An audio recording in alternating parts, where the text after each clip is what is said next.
Temitope Olubunmi. Temitope Olubunmi. Temitope Olubunmi. Ijó ọpẹ́ rẹ̀ dá onílọ́jọ́ ìbí ẹ̀. Temitope Olubunmi. Congratulations bàbá eléjì rẹ̀ ọkọ̀ wúrà ọ̀la ẹ̀mí ṣe púpọ̀ ọdún yìí o kò ní já ṣe mọ́ fún ọ àlàáfíà pẹ̀lú ìlera kó má jẹ́ tirẹ̀. Temitope Olubunmi. Temitope Olubunmi. Ijó ọpẹ́ rẹ̀ dá onílọ́jọ́ ìbí ẹ̀. Temitope Olubunmi. Orí ọ̀fẹ́ ńlá lẹni tó bá mọjọ́ òbírí gbà lọ́wọ́ adániwáyé. Ìjó ọpẹ́ ló yẹ kí irun wọn ó fi sẹ̀san oore. Bónítọ̀ ń bá mọ oore tó lúṣe. Orin ọpẹ́ ló yẹ kó máa fi kọ́ tó níbú ọrẹ. Ọ̀pọ̀ ń garùn múra sílẹ̀ fáyẹyẹ ọjọ́ òbí. Ó wù wọ́n kí wọ́n fi ṣọjọ́ ayẹyẹ tàbí kí wọ́n fi dúpẹ́ bọ́ba adẹ́dà. Àìròtẹ́lẹ̀ ni kú wọlé tó mú wọn lọ. Ẹni bá rí orí ọ̀fẹ́ gbà tó bá fi ṣayẹyẹ kò léèwọ̀. Mr. Temitope Olubunmi ọmọ Awosusi ojú tó mọ́ ọ lónìí ojúmọ́ ire ni. Àìkú baálẹ̀ ọ̀rọ̀ kó mọ̀ wọlé bọ̀ lọ́dẹ̀dẹ̀ rẹ̀. Ó yá dìde fúyà kó o gbọ́wọ́ ijó gẹ́gẹ́ sọ́ba oníbú ọrẹ tó wù ọ́ dàgbà. Nínú àròjinlẹ̀ tó ní ìtumọ̀ tó mọ́pọ́n wá ní Mrs. Wúrà Ọlárẹ̀ṣẹ̀ aya rẹ̀ ti pè mí sórí aago. Ó ní Ọ̀gẹ́fìlà Ayọ̀dèjì bí mo bá lẹ́gbẹ̀rún ahọ́n kò tó láti ṣọpẹ́ fádáni wáyé. Ọba tí ò jẹ́ kó oríjà àwọn abínú ẹni. Èdùmàrè tí ò jẹ́ kó o ti kì sínú ọ̀gbìn. Bóyá o ẹ bá mi gbọ́n ṣẹ̀kẹ̀rẹ̀ bọ́ lọ́jọ́ ìbí. Ẹ gbé lùwákẹ́ ẹ tún gbé kìtá sí.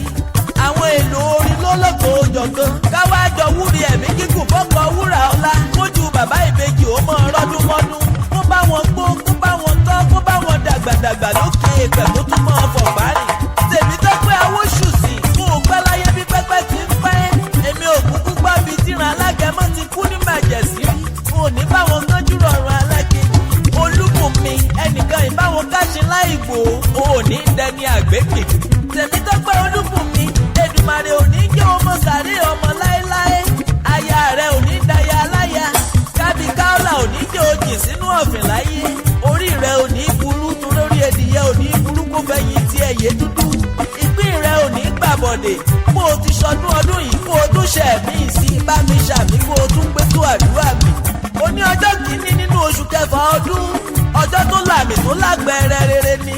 Ṣebí níre là á sọ̀rọ̀ àtàrẹ. Ire gbogbo kó máa wá ọbọ̀ lọ́dẹ̀dẹ̀. Ojú oró ní lékè omi. Ìran òṣìbàtà ní lékè odò. Iwájú lọ̀pá ibì tí ń ré sí. Temitope Olubunmi ọmọ Awosusi. Iwájú ló máa lọ lọ́jọ́ gbogbo. Bọ́dún bá ń gorí ọdún ká tún máa ríra wa pẹ̀láyọ̀. Ká tún bá ní rìnrìn àjò ní dúníyàn. Ó yẹ ká mọ irú ẹni tá à ń bá lọ. Àti wípé orúkọ ọmọ ò ní ṣàìrò ọmọ. Gbogbo ọ̀dọ́mọkùnrin nílẹ̀ yìí tó bá fẹ́ láyà ńlé káti bí ìṣáná kíyè sóògùn. Wúrà Ọlárẹ̀ṣẹ̀ ó ní Temitope ti ṣaya.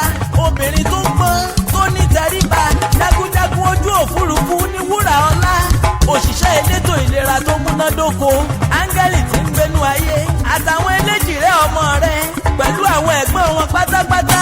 Ni wọ́n ní kí n bá wọn forin àtẹ̀wì tó níláárí. Kí bàbá àwọn bó ti tún lé lọ́dún kan sí. Ńlẹ́ ọmọ wọn lérì jiyàn Èkìtì. Ọmọ erin àdínkù gbọ́. Ọmọ erin jó kẹsèrè nájà. Ọmọ erin ṣubú àsáyòyò.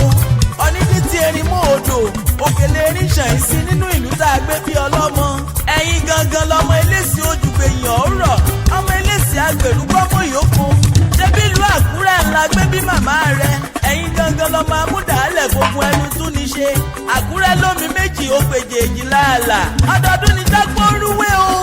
Ọdọọdún lè rù wá ń wà.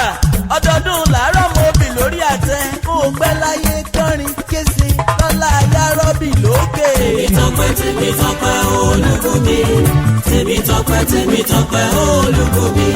Ijó ọpẹ́ rẹ̀ dá onílọ́jọ́ ìbí ẹ̀. Temitope Olubunmi.